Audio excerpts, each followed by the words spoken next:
My goodness. Taste test. Add a little bit of white rice right here. Go ahead and put some sausage in this bite. Let me see. Oh my.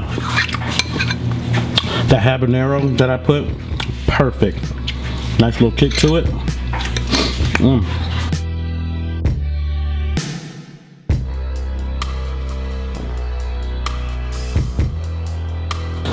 Hey guys, welcome back to my channel.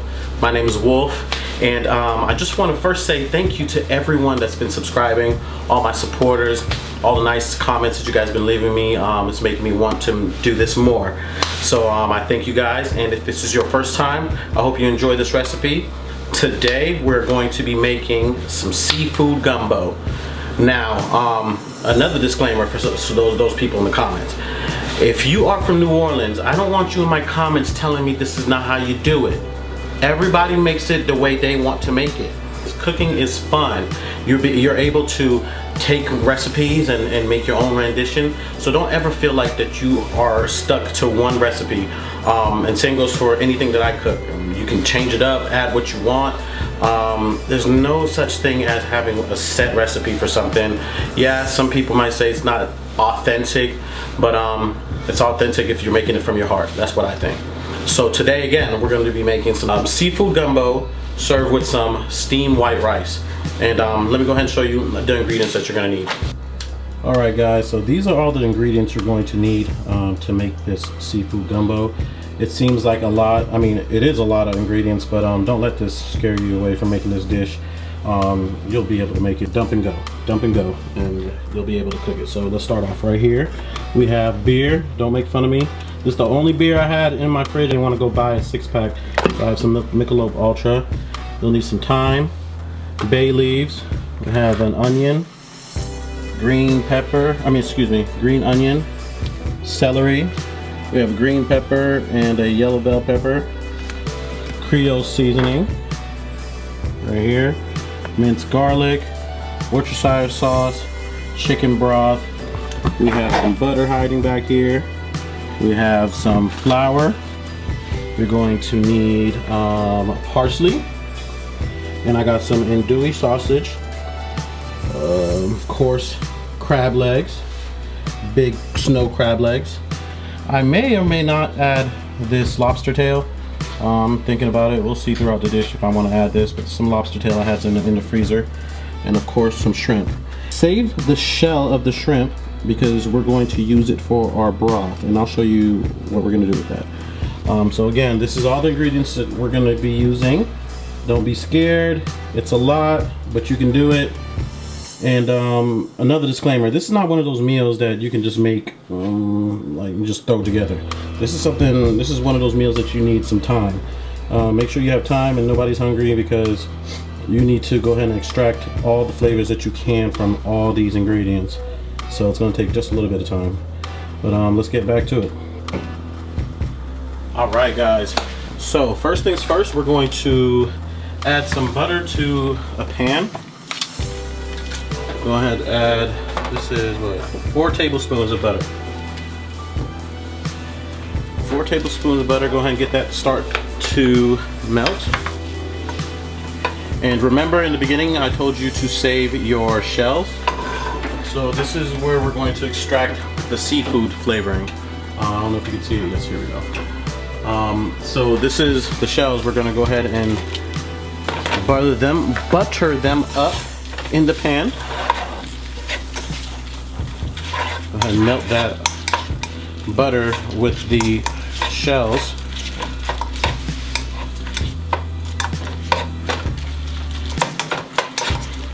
And while that's melting, we're going to need to pour in 64 ounces of chicken broth. And that's going to be 2 things of chicken broth. Let's see if you can see it. Sorry guys, I'm not behind the camera so I can't see it. 2 things of chicken broth right now.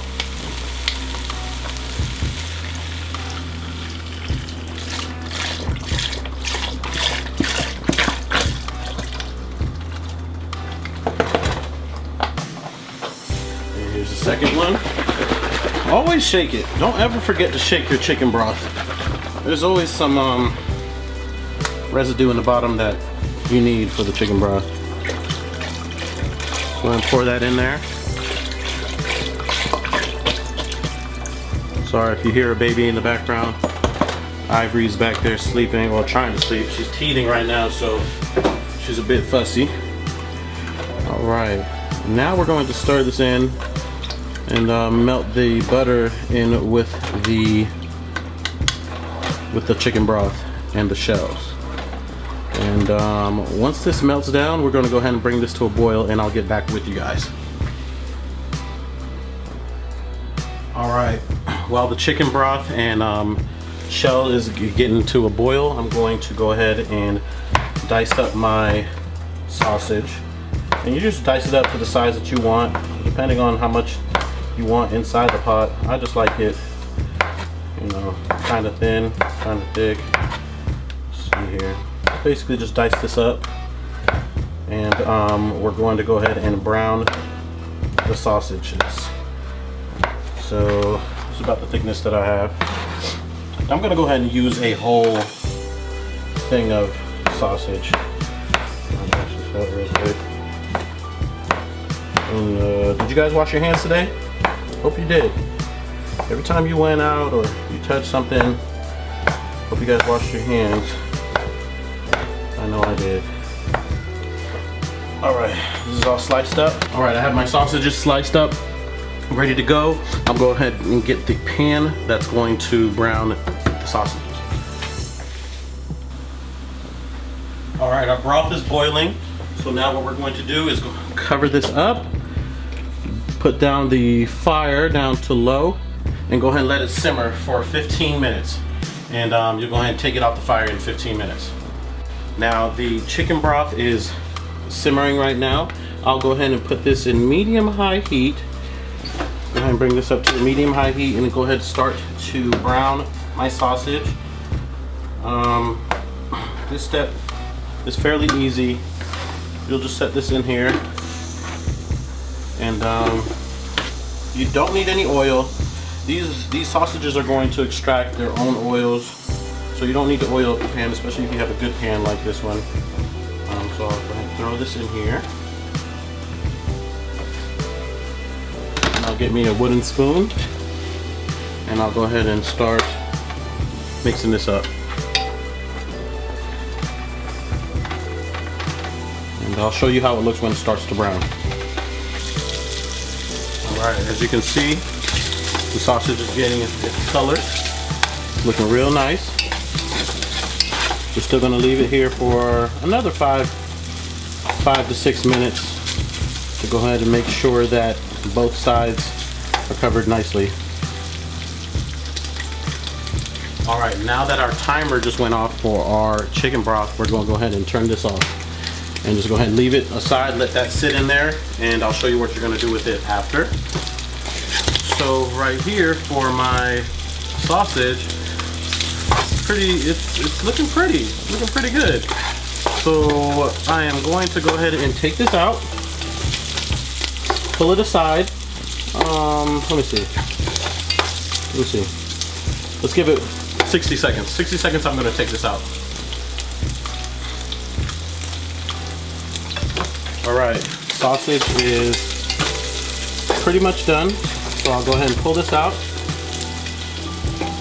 and leave the grease that the sausage left at the bottom of the pan, so the rest of the dish can have some of its beautiful, tasty flavor.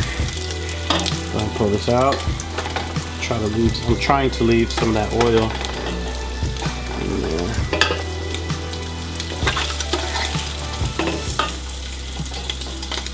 I hope nothing falls. I always tend to drop something. I already dropped a little piece actually on the stove.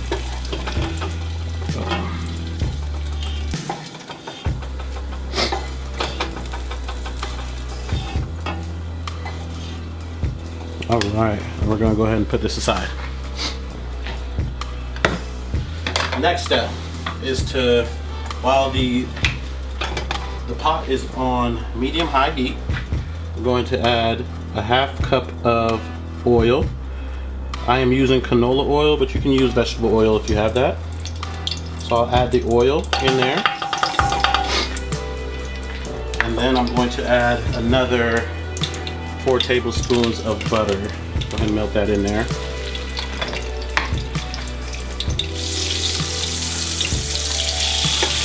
And melt this in here. What we're going to be making next is called the roux. This is what's going to give the gumbo its coloring. And that's where most of the flavor is going to be in. You make the roux with butter, oil, and flour. Okay, for the roux you're going to need a cup of flour. So the way we're going to do it is I'm going to let this mixture boil up a little bit more. And you never want to, the key to roux, you don't want to add all your flour together at once. So I'm going to add the flour in a 1/4 cup increment. So that's going to be 4 1/4 cups of flour. And so here's the first one. Oops. You add the flour and you just keep moving it, keep stirring it. Stir it up.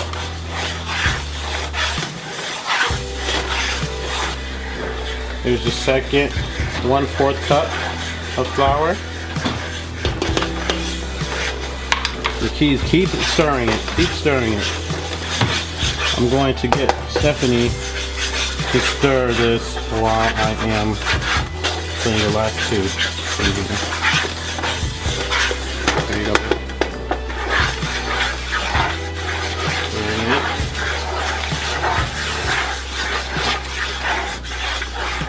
This is 3.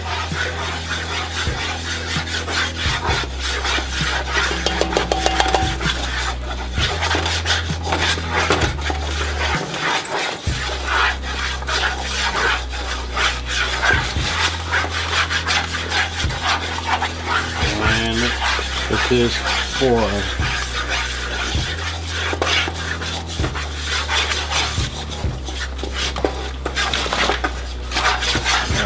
From here. Bring this down. Now for the roux, you're going to go ahead and make sure that the stovetop is at low heat. I started off at medium-high heat, but then I moved it down to low heat. So the roux is a really, tedious process. It consists of continually moving the spatula that you have, and it takes about 30 minutes to get the color that you need. The roux is gonna get darker and darker, the flour. So we'll go ahead and try to let that cook a little bit. And then after 10 minutes, I'm gonna come back and mix it up and you'll see how it looks in about 10 minutes. All right, it's been about 6 minutes since I've made this roux, or started this roux. Let me go ahead and zoom in and just let you guys see it. This is how the consistency is supposed to be. And you see how the color now is getting a little darker. So every few minutes, you don't have to stand here and, stir it for 30 minutes. But every few minutes, between each 10 minutes, I would come and stir it just so the bottom of it can get its color and it can come together. So every few minutes, come back, stir it up, and I'll check back in the next 10 minutes to show you the color. The color you're going to want to achieve is a chocolatey color. It's going to look like chocolate at the end of this. Alright, so just keep stirring. You stir it up a little bit, then you let it sit, let it cook, and you come back and check on it. That's basically how you make the roux. I know a lot of people, this is the hardest part for some people, but it's really that simple. You just let it sit, make sure that the heat is fairly low, just so you don't burn the roux. That's the most important thing, is not to burn the roux. Alright guys, so it's been about 45 minutes since I started this roux, and you see the color is Much darker than what it was before.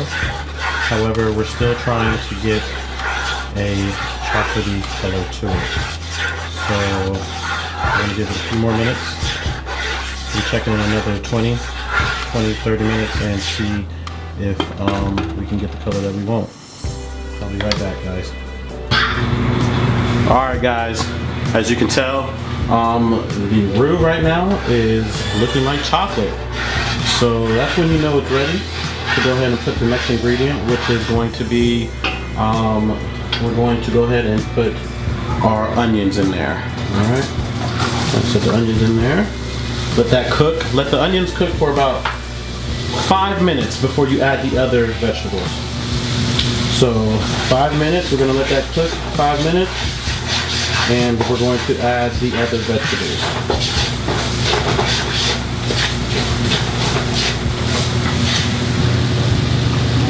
Alright, so it's been about 5 minutes, so I'm going to go ahead and add the green peppers and the yellow peppers in here. And I also am going to add celery. Alright.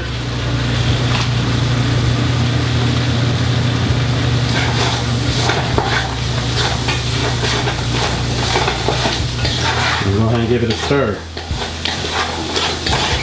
Alright, we're going to go ahead and give these a stir, all these veggies a stir, and go ahead and let that cook down for about 10 minutes. Go ahead and let the veggies cook down for about 10 minutes, and we're going to add the next ingredient. Alright, the next step, the veggies and the roux have been cooking for about 10 minutes now. And in our veggies, again, I have the yellow bell pepper, green bell pepper, celery, and I already cooked the onions on there. So the next step is to put about 2 teaspoons of garlic. I'll put about 1.5 teaspoons of garlic, and we'll go ahead and mix that in there. Mix it with it for about 60 seconds. We just want it to marry with the rest of the ingredients in here. And then when this cooks down for about a minute, you're going to go ahead and crack open your beer. I didn't want to buy another 6-pack of beer, so I'm using Michelob Ultra, but you can use whatever you want. I'm sure dark lager is a better choice, but this is just for the beer taste. So it's been cooking for about, let's see, about a minute, and now we're going to go ahead and pour the beer in here. This beer is going to go ahead and pull out all the gunk in the bottom that you were cooking with, and you'll be able to scrape up all that stuff from the bottom of the pan and marry it with your roux. So here we go.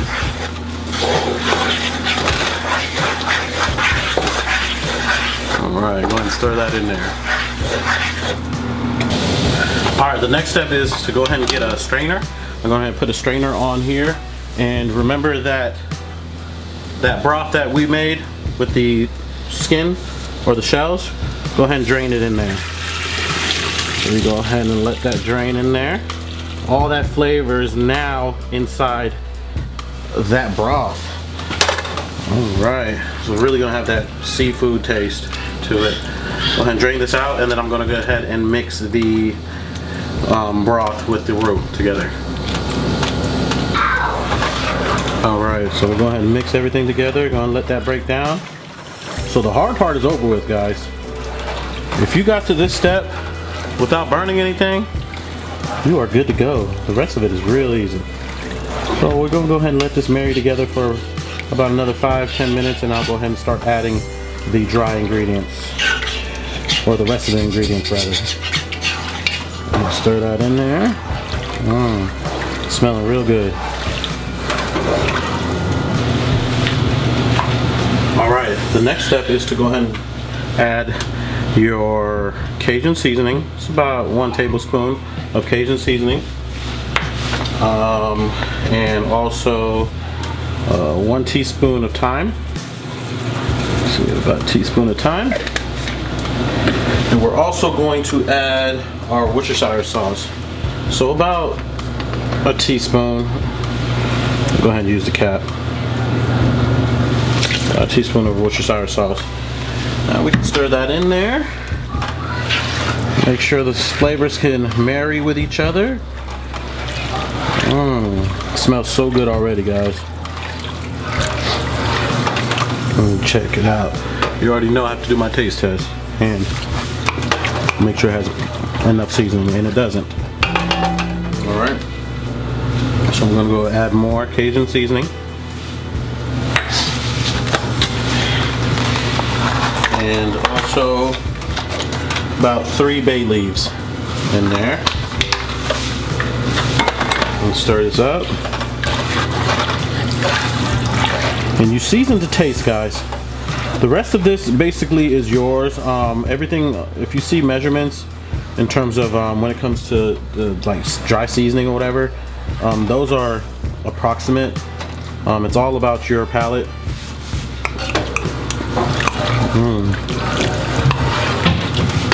It's good.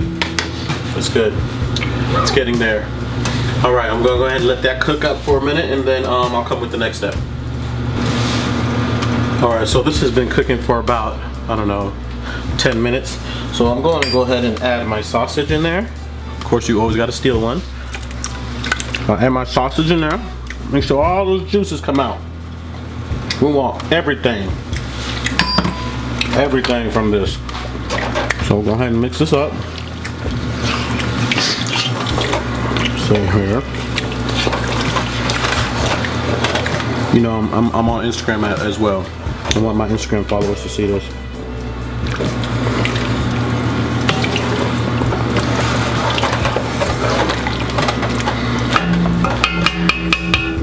Then you'll let this reach a boil. So I'm going to turn this up a little bit to about medium high now. It was at medium. It's at medium high there. And I'm going to go ahead and cover this up for about 30 minutes, and I'll be back with you guys. Alright guys, now that it's boiling, we're going to go ahead and stir this up a little bit and bring this down to a simmer for about 30 minutes. So I'll put the stove on low, stove top on low, cover this up for 30 minutes. But while it's doing that, I'm going to go ahead and cut a piece of habanero. I can't have gumbo without it being a spicy. So in order for you to not be extremely spicy, you cut a little piece of it. I cut half of one. I'm going to show you. So here's the habanero right here. I'll throw it in here. Close this up. And in about 10 minutes, I'll check to see if it's too spicy. If it's too spicy or it's starting to be spicy, I'll take it out. I'll take out that little habanero piece and throw it away.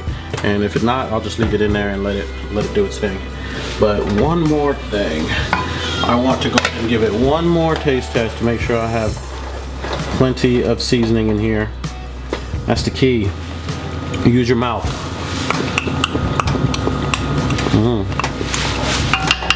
Perfect. Perfect. Close that up. Let it do its thing for 30 minutes and I'll be right back.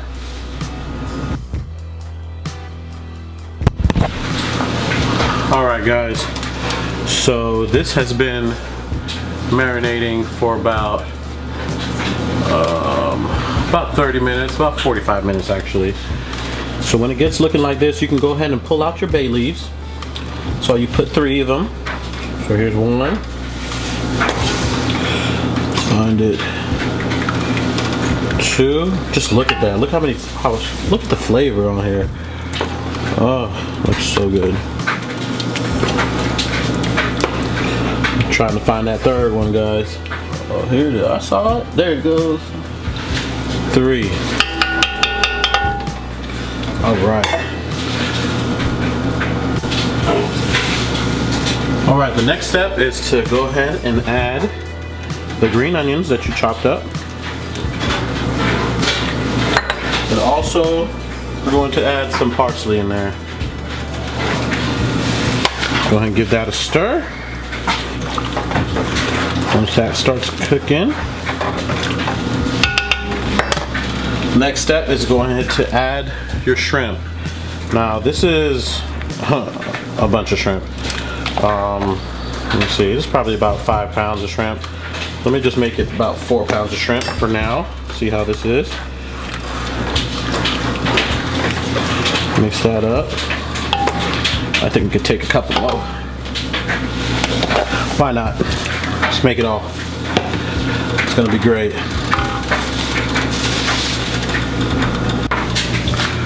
We're gonna go ahead and let the shrimp cook for about 5 minutes, just until it's kind of pink, and then we'll add the snow crab legs. So we'll go ahead and let this cook down and add the snow crab legs after. Alright, so the shrimp has been in here for about 5 minutes. Let me show you what the shrimp's gonna look like. So here it is. The shrimp is a little pink. So that's when you know it's time to add your crab legs. Go ahead and put some crab legs in here. What I like to do is break off from the cluster part. Rip that off. Drop this one in here. And I'll also just break this off in half at the joints. Just go ahead and give it some flavor. I'm not gonna break them all, but most of them, I'm gonna leave this one. All right, it's coming along real nice. Let me go ahead and zoom in a little bit, let you guys see it. But this is how it should look. And what I'm going to do is cover this up and leave it for another 15 minutes, and our gumbo is done. Now it might seem like I have a lot of seafood, which I do. So what, who cares? We like seafood. So this is gonna be a great meal for us, and I'll show you the finished product when it's done. All right guys, so there you have it. This is your seafood gumbo. It wasn't that hard to make. It's just a lot of steps. Just have to make sure that you have time to make this. Just take a look, guys. Oh my gosh, it looks so good. Let me go ahead and zoom out. It's for me and my wife right now, and the pot's still here. If you have any questions, just leave a comment down below. And again, I want to say I appreciate everyone that's been subscribing and watching my videos. It really means a lot to me. Just every day seeing the channel grow is something that makes me happy, and makes me want to continue doing these videos. So again, if you like what you see, just like, comment, share, subscribe. Let your friend know. Let your friend of your friend know that there's someone here that knows how to cook, and he can show you how too. So there you are, seafood gumbo, and hope you guys have a good one. God bless and stay safe.